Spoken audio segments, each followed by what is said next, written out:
लोकसभा चुनाव को लेकर बीजेपी की बड़ी बैठक। दिल्ली रोड स्थित होटल में अहम बैठक है। लोकसभा चुनाव की रणनीति पर मंथन हो रहा है। राम मंदिर भी प्राण प्रतिष्ठा को लेकर भी चर्चा हो रही है। मुख्यमंत्री भजनलाल शर्मा बैठक में शामिल हैं। प्रदेश भाजपा प्रभारी अरुण सिंह शामिल हैं। प्रदेश अध्यक्ष सीपी जोशी, संगठन महामंत्री चंद्रशेखर, वरिष्ठ नेता ओम माथुर, केंद्रीय मंत्री Kailash Choudhary, deputy CM doctor Premchand Bairwa सहित कई मंत्री और पार्टी नेता शामिल हैं। और चलिए इसी पर ज्यादा जानकारी देने के लिए हमारे साथ पॉलिटिकल एडिटर योगेश शर्मा जुड़ चुके हैं। योगेश जी, अब बैठक को चुकी 2.5 घंटे के करीब हो चुका है, अब तक क्या जानकारी है, क्या कुछ चर्चा हो रही है बैठक में?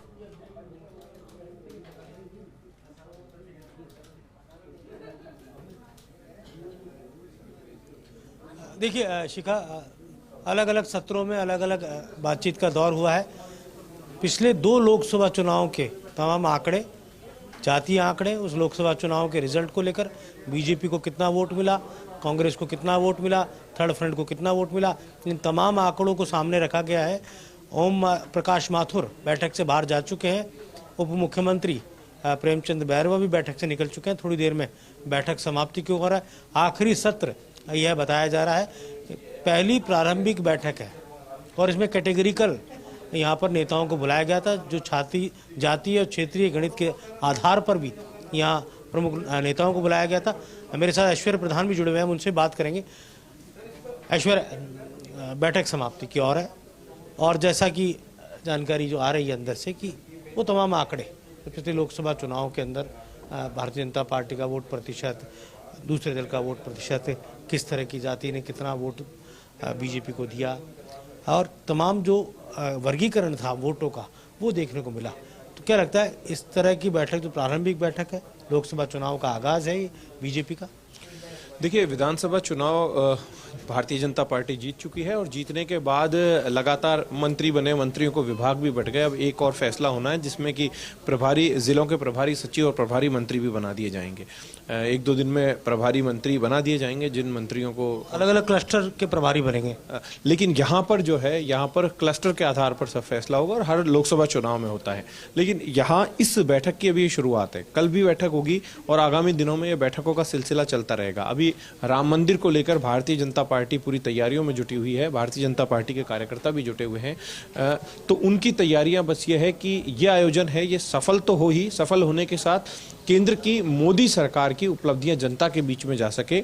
लेकिन इसके लिए महत्वपूर्ण चीज हो जाती है कि आम जन के बीच में एक जो मैंने सुना है अंदर बातचीत में कि जो बीजेपी की विकसित भारत संकल्प यात्रा है उसकी भी लोकसभा वार समीक्षा की गई है।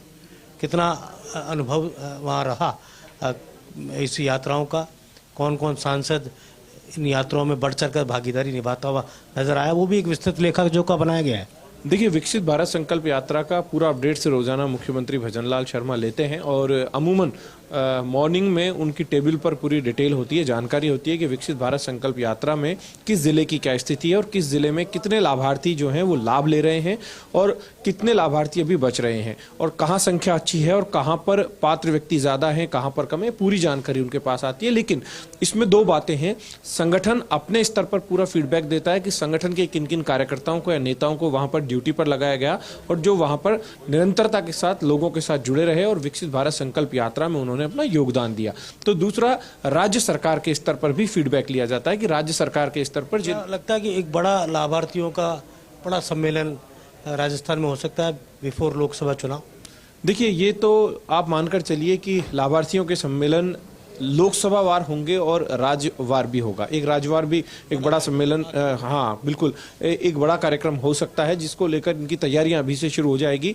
अभी जो टास्क थे उनको पूरा करने में सरकार लगी हुई है। सरकार के सामने तबादलों से लेकर कई तरीके के टास्क होते हैं। जिला स्तर पर भी कई परिवर्तन किए जाते हैं क्योंकि कार्यकर्ताओं को उम्मीद होती है। सरकार जब आती है तो कार्यकर्ता सोचते हैं कि टीम जो है वो हमारे मुताबिक कम से कम बने, क्योंकि जिन कार्यकर्ताओं ने सरकार के जिन लोगों से लड़ाई लड़ी या कई बार किसी के व्यक्तिगत इशू होते हैं, पूरे संगठन का व्यक्तिगत इशू बन जाता है, जिला अध्यक्ष का किसी के साथ कोई विवाद रहा हो, तो उन सारी चीजों को पर्दे के पीछे वो भी ठीक करनी होती है। उनकी भी प्रतीक्षा है, वो अलग चीज है, वो सामान्य सी चीजें। वो 3 बड़े चेहरे जो कहा जा सकता है नहीं नजर आए, क्या वन टाइटल थे, बुलाया नहीं गया या आए नहीं।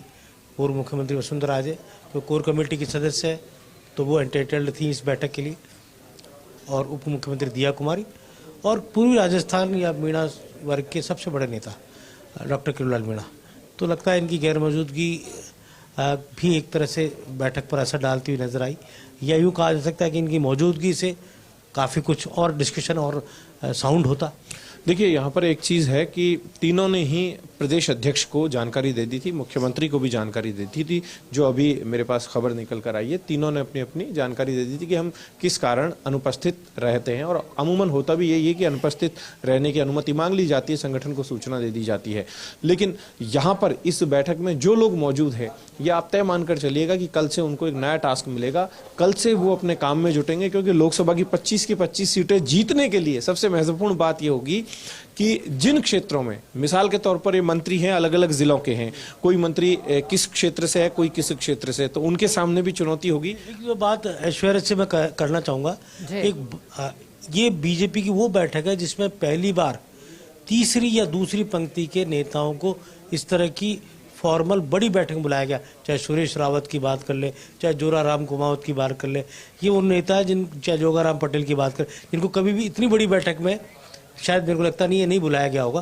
पहली बार उनके राजनीतिक कैरियर में इतनी बड़ी एक विराट बैठक जिसकी तैयारी लोकसभा चुनाव को लेकर है, वहाँ पर बुलाया गया है। अलग अलग जातीय क्षेत्रों से दखल भी रखते हैं। देखिए, यहाँ पर बहुत सारे ऐसे मंत्री हैं जो कभी उन्होंने खुद स्वयं ने भी नहीं सोचा होगा कि हम कैबिनेट मंत्री बनेंगे, स्वतंत्र प्रभार मिलेगा, या फिर हम राज्य मंत्री भी बनेंगे। तो वो जब चेहरे यहाँ पर आए हैं, वो अमूमन भारतीय जनता पार्टी की बैठक में जो विधायकों की बैठक होती थी या कोई दायित्ववान कार्यकर्ता होते थे तो बैठ जाते थे, लेकिन उनकी पंक्ति जो होती थी वो पीछे होती थी, वो भी प्रतीक्षा करते रहते थे। शायद उन्होंने भी सोचा होगा कि कभी हमें भी मौका मिलेगा, और इस बार उनको ये मौका मिला है। बोल गया के विश्नोई, वो भी बैठक में आमंत्रित है।